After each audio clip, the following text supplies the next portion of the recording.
Кайненесин таңып алып жонуна, каралдысын бекем кысып бооруна, желдей жортуп таман этин тилдирип, жесирликтин түшкөн таштак жолуна, жеткилеңдүү хануулу деп өстүрүп, жетимдигин туйдурбастан оюна, эрезеге жеткен кезде семетей, эр манастын туусун берген колуна, кымбат үлгө кыран энен каныкей, кыргыз элим кыйла заман дооруңа деп акын Акматбек Султан уулу жазгандай, үй бүлө институту энелик бакыт, аялдык улуу мурастар жөнүндөгү чоң сабактар Манастагы интеллектуалдык телетаймашынын бүгүнкү чыгарылышында сиздерге сунушталат. Биз менен бирге болуңуз урматтуу замандаш. Саламатсыздарбы? Кара Кыргыз автономиялуу облусунун түзүлгөндүгүнүн 100 жылдыгына, Залкара Манасчы Саякбай Каралаевдин 130 жылдыгына, Кыргыз Республикасынын эл артисти Кабат Абеков атабыздын 100 жылдыгына, заманыбыздын Залкара Манасчылары эки доордун ортосундагы алтын көпүрөлөр Уркаш Мамбеталиев менен Сапарбек Касымамбетовдун 90 жылдык маракелерине карата уюштурулган Манастагы интеллектуалдык телетаймашынын 13-чү айлампасынын бүгүнкү чыгарылышы облустардан эң мыкты деп тандалып келген окутуу кыргыз тилдүү мектептер арасындагы финалдык таймашты көрөсүздөр. Булар буга чейин дагы так ушул студиябызда эң мыкты топтор менен таймаш олтуруп, бүгүн байгелүү орундар үчүн ат салышып жаткан кезде таймашыбыз тараптан колдоо көрсөтүп, уюштурууга көмөк көрсөтүп, башкы демөөрчүлүк кылып жаткан Маданият, маалымат, спорт жана жаштар саясаты министрлигине, Кыргыз улуттук манас театрына терең ыраазычылык билдиребиз. Санагы жактан аз элбиз, сапаты тунук таз элбиз, көлөмү жактан аз элбиз, бирок көркөм дүйнөсү таза элбиз деп заманыбыздын Залкары Кыргыз Республикасынын эл артисти Атан уулу Замирбек Үсөнбаев ырдагандай, саналуу кыргыздардын ичинен эң мыкты деп тандалып алып, арсыздарга токтолбогон азамат эрге конгон сөз улуу манас дүйнөсү менен жалындуу жаштарыбыз бүгүн байгелүү орундар үчүн ат салышкан турат. Ал топторду тааныштыра кетсек, алгачкысы Ордолуу Ош облусунун Кара Суу районунан келип олтурган Хан Манастын урпактары тобу даярдаган мугалими Аманова Бегайым эжебиз. Хан Манастын урпактары тобунун атаандашы абасы кымыз жыттанган, ай менен күндөн куттамган, ак мөңгө кемер курчанган, Теңир тобу Нарын облусунан келген Нарын районунун Нуска тобу даярдаган мугалими Байгабыл кызы Алымбүбү эжебиз. Хан Манастын урпактары жана Нуска тобунун атаандашы Ысык Көл облусунун Түп районунан Түгөлбай Сыдыкбеков атындагы мектептен келген Кең суунун Мурас тобу даярдаган мугалими Кадракунова Гүлжан эжебиз. Мурас, Нуска жана Хан Манастын урпактары топторуна ийгиликтерди каалайбыз. Ал эми бүгүнкү таймашыбызга калыстык кыра турган курамды тааныштыра кетсек. Топтун мүчөсү, Кыргыз Республикасынын ардак грамотасынын ээси, эл агартуунун отличниги, Саякбай Каралаев атындагы сыйлыктын аты Иманкулова Сыйнаш эжебиз.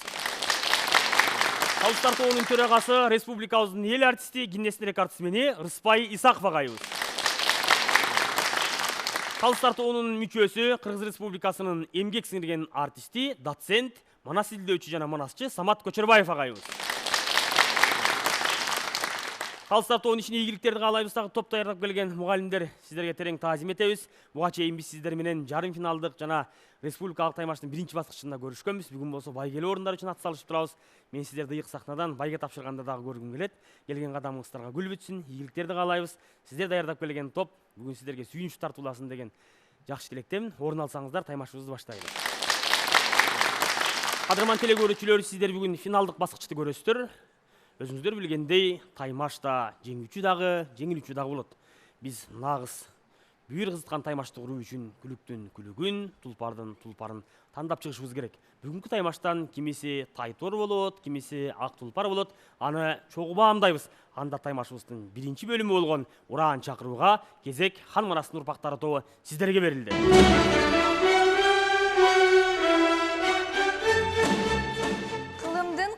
Улаган, кыргызды жыйып кураган, калкыма айтат саламды Хан Манастын урпактары.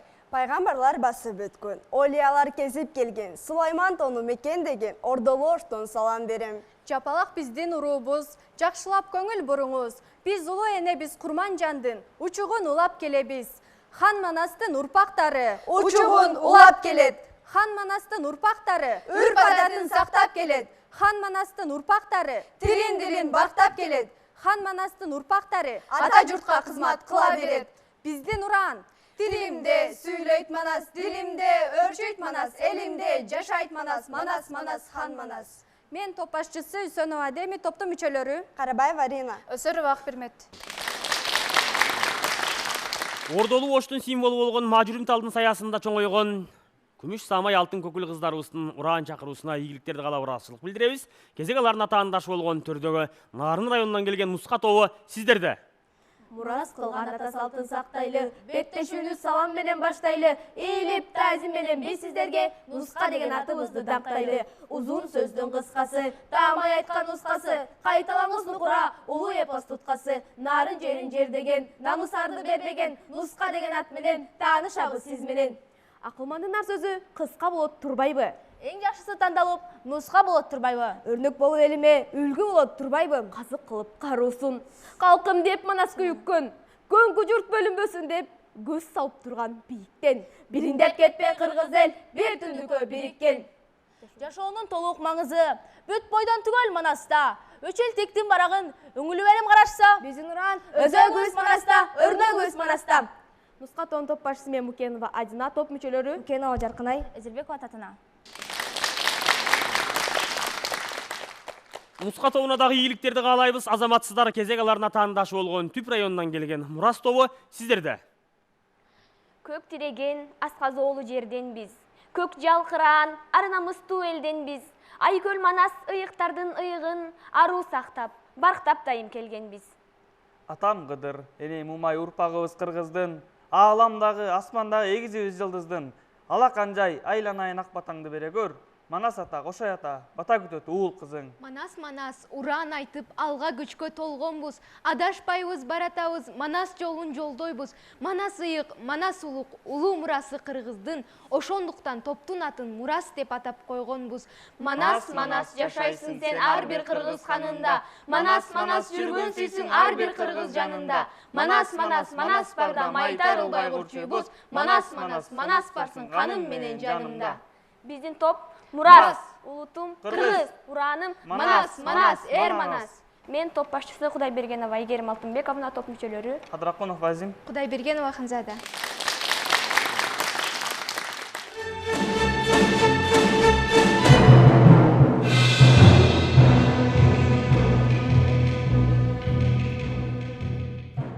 Манас эпосундагы эң башкы идея бул мамлекеттүүлүк, ошону менен катар элдердин көз карандысыздыгы.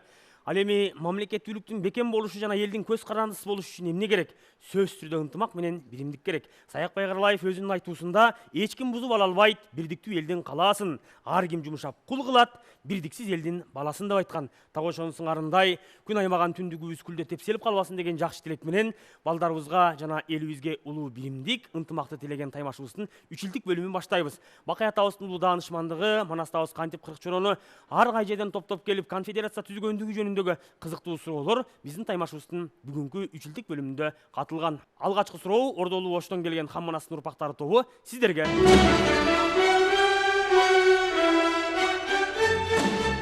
Бичик эмне себептен 60 барактан турат?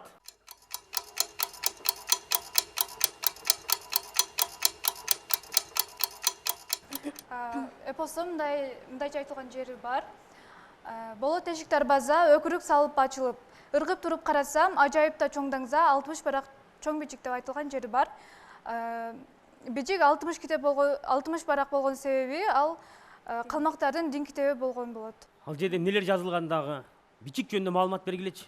Чоң аярдын барысы бичигин алып алышып, 6 жылдык газапты азыр айтып салышып деп айтылган жерлери бар.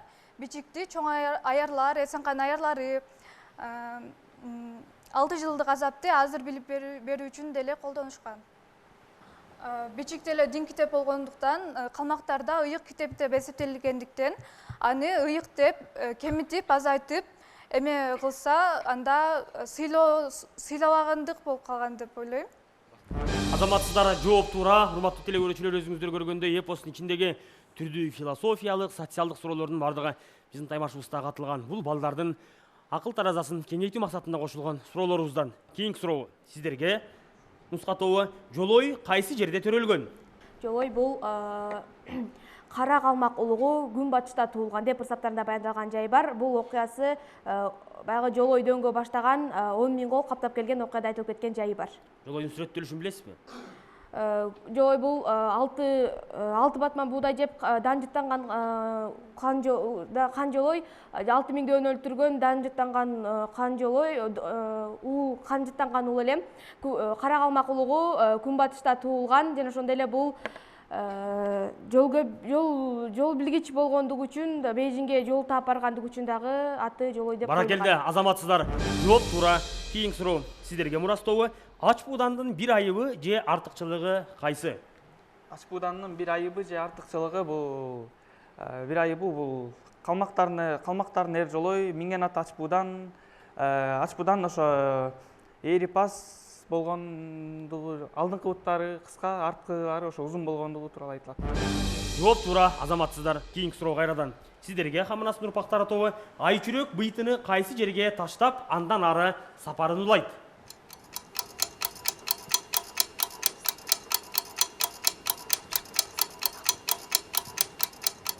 Акункан кызы Айчүрөк Каркыранын карасаз белек кылып ал жерге быйты жанды таштады деп айтылып кеткен жери бар. Каркыранын карасаз деген жерине таштаган. Кайсы окуя бул?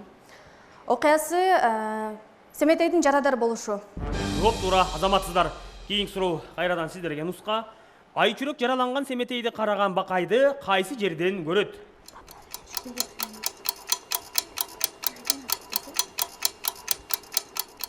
Бул Эчкөлбөсүнүн эки чат ылдыйкы жагы кош моюнок деп айтылгандай, бул Эчкөлбөсүнүн эки чат кош моюноктон көргөн деп айтылат. Семет атабыз өзү жарадар болот. Мына ошол учурда Гүлчоро атабыз барып, сургоюнду минип алып, Айчүрөк энебизди баягы алып кеткен кези болот. Ошол кезде Айчүрөк энебиз акуу кебин кийип, куулуп алып, Семет атабыз жарадар болгон жерге чейин өзү учуп келет. Бирок ошол жерден биз кирип барган жерин жаттаганбыз. Бакай атабыздын турган жери бул Семет атабыз жарадар болгон жерден бир аз алысыраак деп айтсак болот. Себеби Айчүрөк энебиздин баягы жолун карай издеп чыккан. Окуя боюнча биздин оюнчуларыбыз өзүңүздөр көргөндөй дээрлик бардыгын билишет, бирок биз күткөн жооп бул албетте бөлөк эле. Бул Ширгелүү тоонун оюнан, Кең иленин боюнан Бакай атабызды көргөн жайы бар. Кийинки суроо сиздерге мурастабы. Мурадылдын кунун куйм деп аттанган Коңурбай менен Күлчөрө кайсы жерден жекеге чыгат? Мурадылдын кунун куйм деп аттанган Гүлчоро менен Коңурбай бул чай алуучу Кара тоодон жекеге чыгышат. Ал эпосто чай алуучу Кара тоо ошо Гүлчоро менен Коңурбай кезип салгылашкан жер деп айтылат. Алыстап кеттиңиз тилекке каршы. Окуя боюнча, жолуккан жерлери боюнча оюнчуларыбыз дээрлик бир канча жер суаттарын айтты. Ал эми жекеме-жеке чыгып, эр сайыш болгон жер Караал дөбө, Кара Мойнок эле. Калыстар окуя боюнча сөзсүз түрдө биздин оюнчуларды упайсыз калтырбайсыздар деген ойдобуз. Андан ары кийинки сурообуз кайрадан Хамынастын урпактары тобу сиздерде. Карагулдун найзасынын учун бөрү тил кылып кайсы уста жасаган?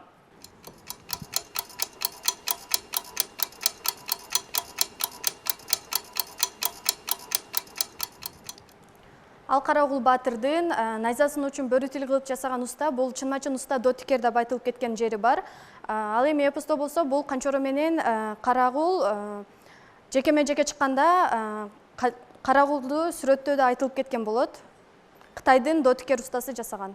Жооп туура, азаматсыздар. Кийинки суроо кайрадан сиздерге нуска тобу. Ороңгу карыганда үйүндө жатып эс албай эмнеге согушка катышты?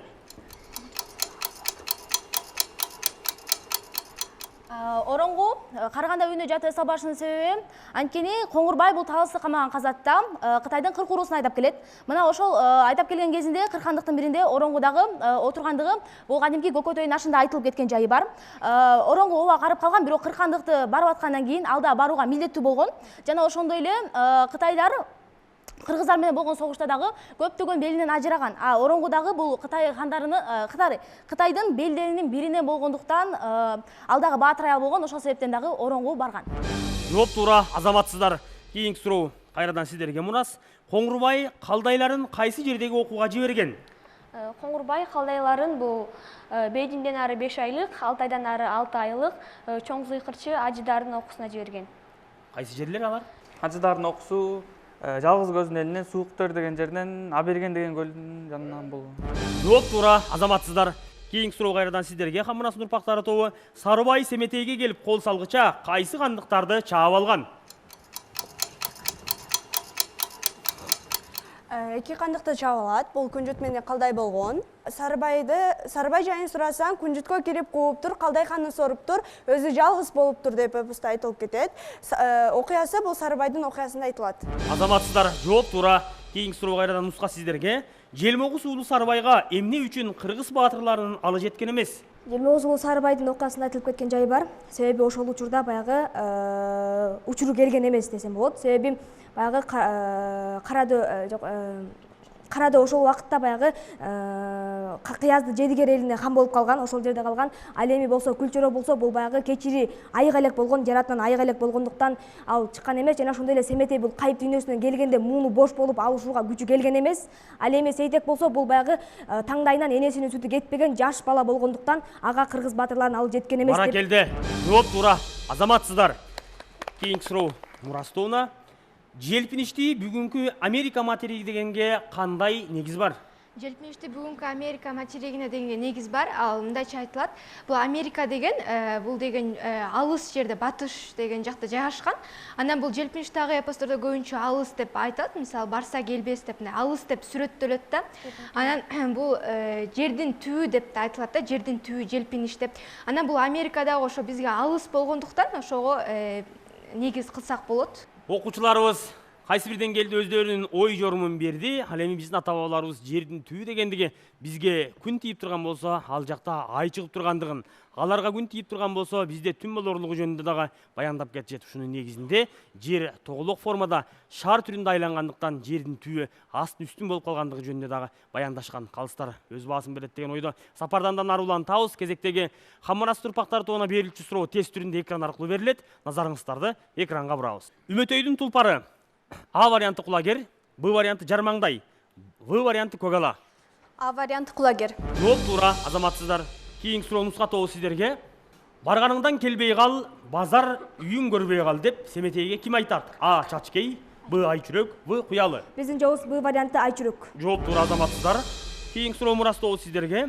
Айчүрөккө аттанганда Семетей Коштоого 14 буудан алган. Үргөнчтү кечкенде анын баары тай бурулчу эмес экендиги айтылат. Ошол 14 аттын ичинде тай торо бар беле? А варианты ооба, Б варианты жок, В варианты белгисиз. Жок. Тилекке каршы жооп туура эмес. 14 аттын ичинде тай торо бар болчу. Ушун менен биз 3 илдик бөлүмүн жыйынтыктайбыз. Бул бөлүмдө кайсыл топ канча упай топтоду? Назарыңыздарды экранга бурабыз.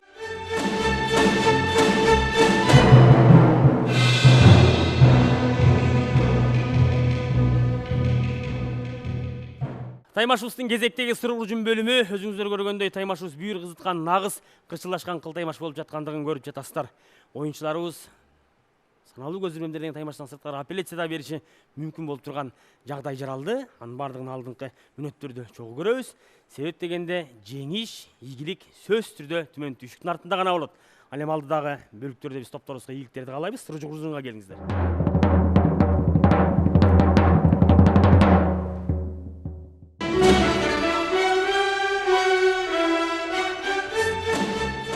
Ал эми макалдардан бизге Торпоктун мөрөгөнү Саманканага чейин деген макал келген. Торпоктун мөрөгөнү Саманканага чейин дегенди биз төмөндөгүчө чечмелеп бердик. Торпок өзүнүн көздөгөнүнө жетки чейин мөрөйт, ал эми өзүнүн көздөгөнүнө жеткенден кийин мөрөбөйт деп өзүбүз чечмеледик. Саманкана бул Торпоктун көздөгөн жери. Ал эми эпосто мисал келтирип айта турган болсок, бул адамдар өзүнүн көздөгөнүнө жетки чейин иш аракеттерин кылат деген ойдобуз. Ал эми буга болсо канчорону мисал келтирсек, ал Семетейди Кыязга алып барыш үчүн канчалаган иш аракеттерди жасайт. Манастын күмбөзүнө барып Куран окуп келели деген сөздөрү мисал болуп бере алат. Көне сөздөрдөн байса деген, бул байса деген чеп жана бул атайын курулган өзүнүн калыңдыгы деп да айтышат, дубал.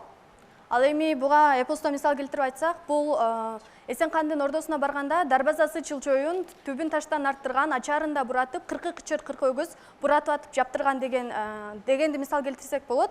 Жана ошондой эле Кытайлардын дарбазасын 20 жыл бою урдурган деп айтылып кеткен мисалды дагы биз мисал келтирип айтсак болот.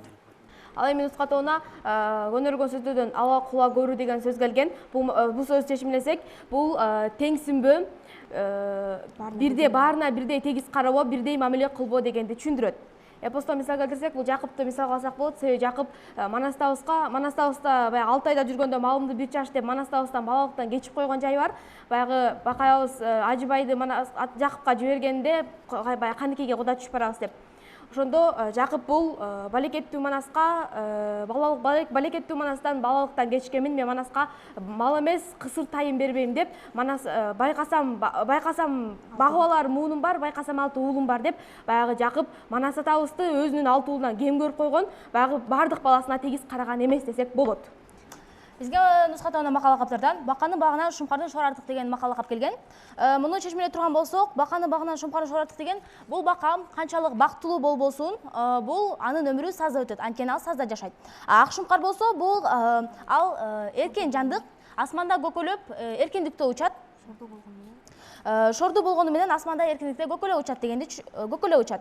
Мисалга манастабыз көз өткөн соң бакайыбызды алсак болот. Себеби бакайыбыз бул Алыке көбөшүн баягы манастабыз керес калтырган, баягы куу сакалын чубалтпай, ушул Алыке көбөшкө кошулуп алтарамдан алыс жүр, андан көрө 7000-дин төбөсүн кайтарып кет деген керес болгон. Баягы бакайыбыз ошол керести аткаргандагы баягы бака болуп сазда жүргүчө, сазда жашоо өткөрүүчү, мен андан көрө шумкар болуп, баягы шорду шумкар болуп, манастын кересин аткарып, төбөмдү кайтарып кетейин деп, 5 таштын башы бек жайлоого төө кайтарып кеткен жайы бар. Бизге көйнө сөздөрдөн аркасы суу деген сөз келген. Бул аркасы суу деген сөз чечмелей кетсек, бул кандайдыр бир адам түшүктө жүрүп, ошол түшүктөн айрылгандан кийин ошо жеңилдеп калгандыгы болуп айтылат. Ал эми эпоста мисал келтире кетсек, бул качан гана Семетей Коңурбайды өлтүргөндөн кийин айтылат, ошо бул басканы жай, колдогону шай болуп, ошо атасынын кунун кууп, аркасы сууп жеңилдеп калгандыгы ошо мисал келтирсек болот ушул сөзгө. Ал эми бизге макала каптардан башыңа иш түшсө төбөң менен кудук казасың, башыңа күч келсе баш малда катасың деген макал келген. Бул макалды чечмелегенде эр башына иш түшсө өтүгү менен суу кечет, ат башына иш түшсө озугу менен суу ичет деген макалга маанилешере болуп калат. Бул эми башыңа кыйын иш түшкөндө айласыздан ошо сен ошол кырдаалдан чыгуу үчүн, ошол кырдаалдын курмандыгы болбоо үчүн канча аракет кылып баш малда катып, бул ошо баш малда катып деген сөздүн мааниси бул өтө аракеттенип жан дили менен иштеп деген маани түшүндүрөт. Ошо башыңа кыйын кырдаал келгенде ошол кырдаалдан чыгуу үчүн баш малда катып колуңан келген ишти жасап, ошо төбөң менен кудук казасың дегени же акылга алчап ойлонуп ошо кырдаалдан чыгасың, же ошо кара күчүңдү жумшап канчалык аракет кылып ошо жер казсаң дагы ошол башыңа келген ишти жеңүүгө аракет кыласың деген маани түшүндүрөт. Сыргы жүн бөлүмүндө өздөрүнө келген көнөргөн сөздөр менен макала каптарды чечмелеп, эпостун ичине мисал келтирип айтып берген биздин оюнчуларыбызга карата кошумча пикирлерин калыстыртып сиздерден уксак, балдардын сүйлөө маданияты, кеп куржуну канчалык деңгээлде болду, мисалдарда одоно каталар жокпу? Анда кайрадан кептизгенен сиздерге узаттык. Көйнө сөздөр боюнча хан манастын урпактарына байса деген сөз келди. Дуал деп туура айтып атасыңар, бирок бул сокма дуал. Байса деп да айтылат, бакса деп да айтылат. Таштан курулган дуал эмес, аны чеп деп айтабыз, Улардын ар биринин өзүнүн орду бар. Мисал келтиргенде да ошол алгараны аттатып өткөн жеринде айтылат да, 60 бакса дуалдан аркардай аттап ыргыган деп атпайбы? Мына ошондон мисал келтирсеңер болмок. Негизги ой туура, бирок кошумча жанагы эмнеден курулган, ылайданбы, таштанбы, бетондонбу деген суроо болбодубу? Ошондон бир аз жаңылыштыктар кетти. Торпоктун мөөрөгөнү саманканага чейин жеке кызыкчылыгы бар адамдардын чектелүү ою жөнүндө айтылып атат да. Жалпы элдин кызыкчылыгы жалпы мүдөө менен эмес, өзүнүн максатына гана жеткенге чейинки деген нерсе. Экинчи тайпага баканын багынан шумкардын шор артык деген макал келди. Силер абдан ала кулага абдан жакшы мисалдарды келтирдиңер, сөзүңөрдү жакшы чечмеледиңер. Сөз байлыгыңар дагы аябай мыкты экен башкаларга салыштырмалуу. Балы болгула, келечектен көптү үмүттөндүрөсүңөр. Баканын багынан шумкардын шор артык деген жерден бир аз мүчүлүштүктөр болуп атат. Эми мисалында дагы, чечмелегенде дагы эмне үчүн деген нерсе болот. Шорду шумкарды отпайсыңар, шумкардын шору эмнеде экендигин ачыктап бериш керек да. Экөө канчоро менен гүлчөрөнү алсаңар эле, экөө бирде эгиз адамдай болуп жүрбөдү, эгиз бала болуп жүрдү эле, Кийинки тагдыры кандай болду экөөнүн? Бирөө кечирип оюлуп кулчулукта жүрөт, бирөө хам болуп жүрөт. Мына ошондон кимиси шумкар, кимиси бака экендигин салыштырып берүү өтө жеңил болмок да. Муну менен бакайды салыштырганыңар ката деген нерсе эмес, одоно деген нерсе эмес. Бирок ким бака, ким шумкар экендигин дааналап ачып берүүдө Канчоро менен Гүлчөронун мисалы аябай сонун даана көзгө тартылат да. Ушул нерселерди эске алып койсоңор. Ал эми Мурас тайпасы жакшы. Мен кошумча суроо берейин деп турдум эле. Анын негизги себеби аркасы суу деген сөз болчу.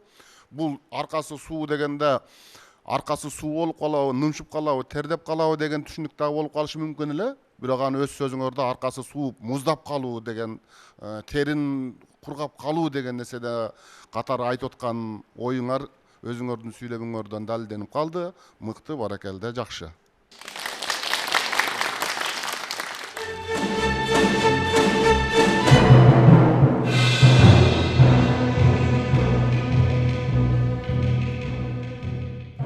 Сырттандарды сынайбыз бөлümün баштайбыз. Өзүңүздөр билгендей, бул бөлүмдө 20 секундада балдарга 10 суроо узатабыз. Сырттандардан ооба же жок деген гана жооптор болушу шарт. Эскерте кетүүчү жагдай, күтүп турууга таптакыр убактыбыз жок. Сырттандын канчалык экендигин, топту канчалык деңгээлде баштап келе жаткандыгын ушул бөлүмдөн чогуу көрөбүз. Биринчи кезек Хан Марасын урпактары тобунун сырттаны сизде. Үргөнчкө 14 атты көк жолок баштап киреби? Жок. Шайын беттин энеси тыным канбы? Жок. Жайнеке чачкейге арага түшөбү? Жок. Чоро үргөнчтү сургоен менен кечеби? Ооба. Тайбурул үргөнчтү кечеби? Ооба. Семетей ополго тайторун минип барабы? Жок. Бозжолго чийирдинин тулпарыбы? Жок. Кыяздын тулпары тик торубу? Жок. Үргөнчкө аттарды сур кийик баштап киреби? Жок. Жошо ат жабдыгыбы? Ооба. Хан Марасын урпактары тобунун сырттан өзүңүздөр көргөндөй 10 суроону кабыл алууга жетишти. Жыйынтыгында 6тоосуна ката жооп берип, 4 упай топтой алды. Бул дагы болсо кур жалак калгандан көрө шүгүр. Алдыда дагы биздин сырттаныбыз үчүн бир мүмкүнчүлүк бар. Бул атаандаштардын өз ара суроо бөлүмү. Бул бөлүмдө биз сизге ийгилик каалайбыз. Бар болуңуз. Семетей үргөнчтү тайтору менен кечеби? Жок. Уянбек музбурчактын уулубу? Ооба. Жошо эки кеминди жердегенби? Жок. Үргүнүн уулу Жошобу? Ооба. Мурадыл кызыл кыяны жердейби? Ооба. Айчүрөк Жошону көрдү беле? Жок. Сени оордук өлчөмүбү? Жок. Акылай Айчүрөктүн курбусубу? Ооба. Акбермет Сейтек кең колдон жолгабы? Ооба. 14 атка жолборстой жабуу жапкан Айчүрөкпү? Ооба. Нуска тобунун сырттан өзүнө берилген убакыт үнөмдү пайдалануу менен 10 суроону кабыл алды. Жыйынтыгында 4-төсүнө ката жооп берип, жогорку 6 пайда топтоого жетишти. Азаматсыз.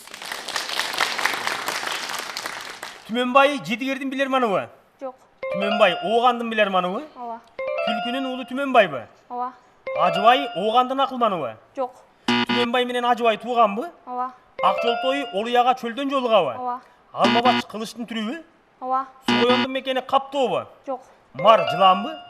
Жок. Куялдын мекени Желпинишпи? Жок. Мунас тобунун сырттаны дагы 10 суроону кабыл алууга жетишти. 5-өсүнө жазатайып жооп берүү менен 5 пай топтоого жетишти. Азаматсыздар, ушуну менен биз сырттандарды сынайбыз бөлүмүн жыйынтыктайбыз. Чечүүчү бөлүмүбүз бул албетте жыйынтыктоочу атаандаштардын өз ара суроо бөлүмү. Кыргыздын керемет бир сөзү бар. Багы качкан жигиттин башына туулга токтобойт, куту жанган эр жигит күйүндү кармап ноктолойт дейт. Кайсыл топ бүгүн күйүндү ноктолоп алдыңкы пайларда топтой алат, кимдин багына кандай суроо келет чогуу көрөбүз. Төрдөгү биздин нуска тобуна карата Хан Марасын урпактары тобунун суроосун көрөлү.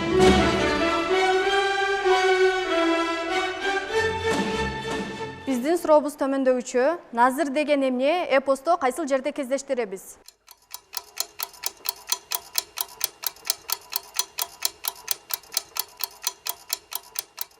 Назыр деген биз муну буюм катары деп тааныйбыз. Тилекке каршы силердин жообуңар туура эмес. Назыр дегенди биринчи өзүбүз чечмелеп кетсек, назыр деген бул синоним сөзү ант деп айтылат. Бул Кудайга берген ант. Адам бул эпосто биз Жакыптын Манастын төрөлүшүндө кездештиребиз. Жакып балалуу боло албай жүргөндө Кудайга ант берип, назыр берген болот. Ал эми ал эпосто төмөндөгүчө кездешет. Б баштаган 5-9 союга кармап койду эми. Тө баштаган 4-9 мискин менен бакырга, назырга байлап койду эми деп айтылат. Упай бере албайбыз. Жакшы. Назыр деген сөздүн өзүнүн мааниси курмандык дегендин синоними, ант дегендин синоними эмес. Назырга айтты канча мал деген ошол курмандыкка ушунча мал союлуп атат деген сөз. Бул кийинкилерге эскертүү, өзүңөр жакшылап сөздүктөрдөн карап алгыла, сөздөр ушундай көне сөздөр боюнча сөз болуп атканда. Чоңгожо менен Толтой айчүрөктү бер деп оғанды камап турганда, баягы артындагы сандагы колуна боз алалуу кызыл туусун көтөрсө кандай белги болгон?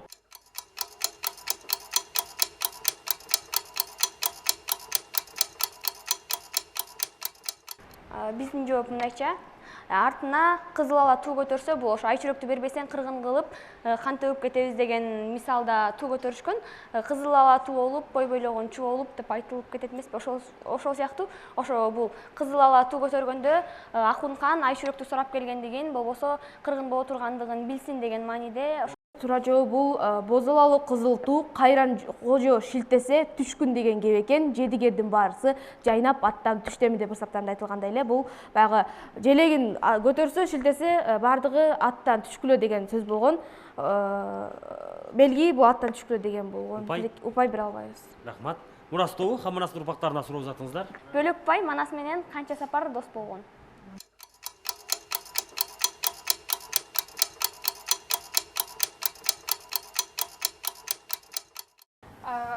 Алты же 8 сапар достошкон деп ойлойбуз. Жооп туурабы? Так жообуңуздар? 6, 8. 6 сапар. Тилекке каршы 6 дагы 8 дагы туура эмес. Бөлөкбай Манас менен 12 сапар дос болгон. Эпосто бул ошо жана Семетей чоң Хаканга кичи казатты аттанып жаткан окуяда айтылат. Анда ошо Бөлөкбайдын сөзү деген атайын окуя бар. Ошол жерде Бөлөкбайды сүрөттөп жатканда Манас менен 12 сапар достошкон деп айтылып кеткен жайы бар. Упай бере албайбыз. Таймашыбыз ар тараптан колдоо көрсөтүп, балдардын байгелерин чечип берип жаткан биздин башкы демөөрчүлөрүбүз Кыргыз Республикасынын Маданият, Маалымат, спорт жана Жаштар саясаты министрлигине, Кыргыз улуттук Манас театрына терең ыраазычылык билдиребиз. Бүгүнкү таймаш канчалык деңгээлдүү болду? Кайсыл тайпа маарага озуп келди? Жалпы жыйынтыкты кайрадан Калыстар тобу өзүңүздөрдөн угуп, бүгүнкү таймашыбызды жыйынтыктасак. Хан Манастын урпактары, Нуска, Мурас тайпалары биздин финалдык баскычыбызды баштап берди. Силерге ыраазычылык билдиребиз. Саламдашууңар жалындуу, абдан мыкты. Үчилтикте бир аз мүчүлүштүктөр болду. Өзгөчө Нуска менен Мурас тайпасында кемчиликтер кетип атты. Видео суроого Мурас тайпасынан такыр жооп болбой калды.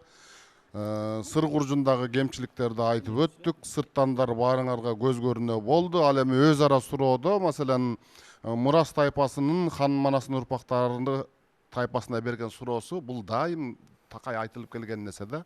Андан сырткары Саякбай атабыздын өзүнүн айтымын көп жерден байкай турган болсок, же 6 же 12 деген сөздү көп колдонот да. Мына ошондон 6-8ден көрө 6-12 десеңер көбүрөөк жакындамакпы деп ойладым да. Жалпы упайды жыйынтыктай турган болсок, Хан Манастын урпактары 41 упайга ээ болдуңар. Жаман упай эмес. Нуска тайпасы үчүлтиктен бир суроого араң жооп бердиңер. Ошону менен кайра бер жактан түздөп кеттиңер дагы. Өзгөчө сырттандарды сынайбыздан атаандаштарыңардан ашып кеттиңер. Ошентип 43 упай топтодуңар. Ал эми Мурас тайпасы жанагы үчүлтүктөгү кемчиликтерден улам 36 упайга ээ болдуңар.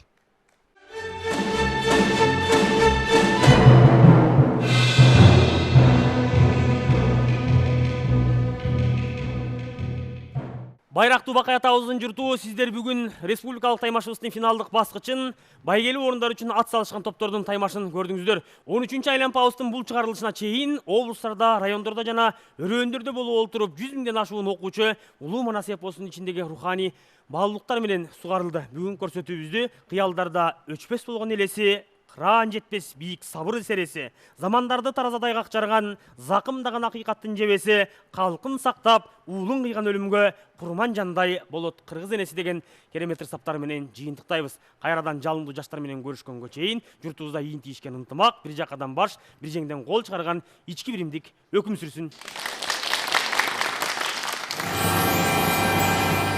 Кызылдан кийген күрмөнү, кыркалай таккан түймөнү, жаш кайыңдай буралган, тал чыбыктай суналган биздин кыргыздын сулуу кыздарынан куралып курчуп келген топ менен маек курмакчыбыз. Саламатсызбы эжеке? Саламатчылык.